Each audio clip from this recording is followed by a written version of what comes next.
बिस्मिल्लाहिर्रहमानिर्रहीम MTH 603 numerical analysis. ये है Jacobi iterative method. Lecture number है 11। आपके ये पेज नंबर पे आप देख सकते हैं ये जैकोबी आइट्रेटिव मेथड दिया गया है। तो ये आपने सॉल्व करना है इसको। तो मैं आपको यहाँ पे जो हम एग्ज़ाम्पल जो है ये पेज नंबर जो है ये 75 पे जो आपके एग्ज़ाम्पल है आप देख रहे हैं।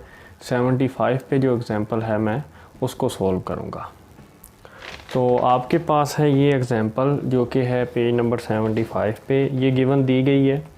सॉल्यूशन है इसका, consider the given system as. आपको गिवन सिस्टम ऐसे दिया गया है, आप देख सकते हैं the system is not diagonally dominant form. अब डायगोनली डोमिनेंट फॉर्म होती क्या है?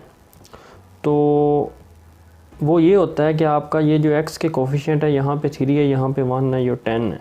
जो 10 है ना वो आपकी फ़र्स्ट पे यानी सबसे बड़ा कोफिशिएंट है 10, तो वो सबसे पहले होनी चाहिए जो आपकी इक्वेशन है। उसके बाद आप y का देखें तो 4, 12 और 1 है, तो ये 12 है तो ये सेकंड नंबर पे होनी चाहिए y का जो बड़ा है।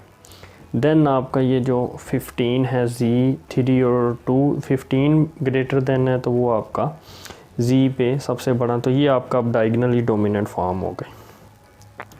तो आपने इसको रीअरेंज कर लिया, डायगोनली डोमिनेंट फॉर्म में लिख दिया। उम्मीद करता हूँ डायगोनली डोमिनेंट फॉर्म आपको समझ आ गया होगा।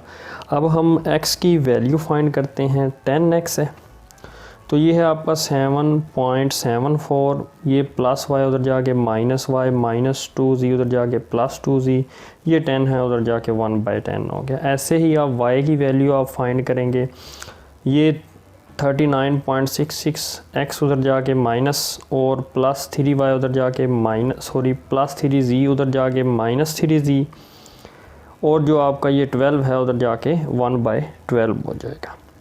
देन आपके पास ये है z जो है आप देख सकते हैं ये आपके पास है 54.8, 3x जो है ये इधर जाके minus 3x and plus 4y इधर आके माइनस 4y और 15 आपका इधर आके 1/15 हो गया। तो we start with an initial approximation x0, y0 and z0। आपके पास ये x की वैल्यू है ये वाली, ये y की वैल्यू मैंने राइट की है टेबल पे, और ये z की वैल्यू। आप एग्जांपल में उसने आपको सिर्फ 4 आइट्रेशन कहा है कि आपने 4 आइट्रेशन करनी है। तो आप ये फर्स्ट जो है तो इनिशियल आप लेंगे x0, y0, z0 Jacobi iterative method में। आपने यहाँ पे फर्स्ट में हर एक में y भी 0, z भी 0, यहाँ पे x0, z0, x0 और y0। मतलब फर्स्ट आइट्रेशन में आपने x को x0, y0 और z0 जो है वो आपने क्या पुट करना है, 0 पुट करना है। तो जब आप 0 पुट करेंगे तो आप कैलकुलेटर यूज़ करें तो ये आपके x1 की वैल्यू ये आएगी, y1 की आपकी वैल्यू ये आएगी। इसमें पुट करने से इसमें जो वैल्यूज़ x और y की 0 पुट करने से आपकी z1 की वैल्यू ये आएगी।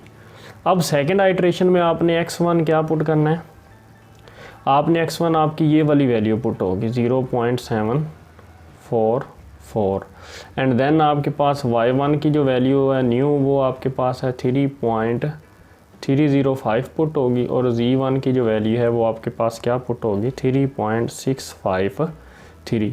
तो आप y की वैल्यू पुट करेंगे, z की वैल्यू पुट करेंगे, इसको सिंप्लीफाई करेंगे तो x2 आ जाएगा। ऐसे ही यहाँ पे x और z की ये वाली वैल्यू x1 और z1 पुट करेंगे तो आपके पास y की वैल्यू आ जाएगी। z में आप x और y की वैल्यू पुट करेंगे इधर और इधर, आपके पास z2 की वैल्यू आ जाएगी। जब आपने थर्ड आइट्रेशन पुट करनी है तो अब आपने ये वैल्यूज़ नहीं पुट करनी, अब आपने x2 की, y2 की और z2 की वैल्यू पुट करनी है। अब आपने कौन सी वैल्यू पुट करनी है, x2 की जो कि है आपके पास 1.174, देन आपके पास है y2 जिसकी वैल्यू है 2.327 एंड देन है आपके पास z2 जिसकी वैल्यू है आपके पास 2.617।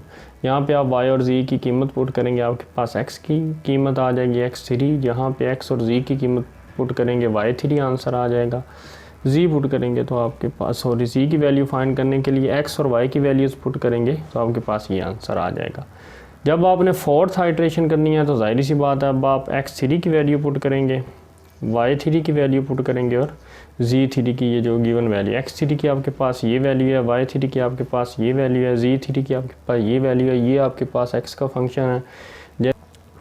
x3, y3 और z3 आपके पास है। x3 की कीमत है जो आपके पास है 1.065 है, आपके पास y3 की कीमत है 2.553 है, और आपके पास जो है ये आपके पास z3 की जो कीमत है वो है 2.798।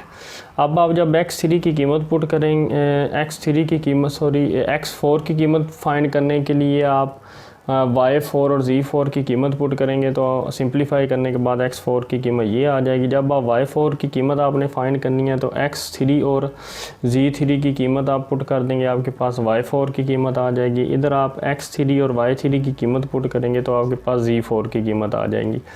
आप देखते हैं कि उसने हमें सिर्फ 4 आइट्रेशन का ही कहा है, तो आप ये भी देख सकते हैं कि आपका जो है ना वो अप टू 1 डेसिमल प्लेस जो है ये आंसर क्या आना शुरू हो गया, करेक्ट आना शुरू हो गया। नेक्स्ट आप जाएंगे फिफ्थ आइट्रेशन में, सिक्स्थ आइट्रेशन में, तो ये आपका 2 डेसिमल प्लेसेस तक, फिर 3 डेसिमल प्लेसेस तक, फिर 4 डेसिमल प्लेसेस तक आपका करेक्ट आंसर आता जाएगा।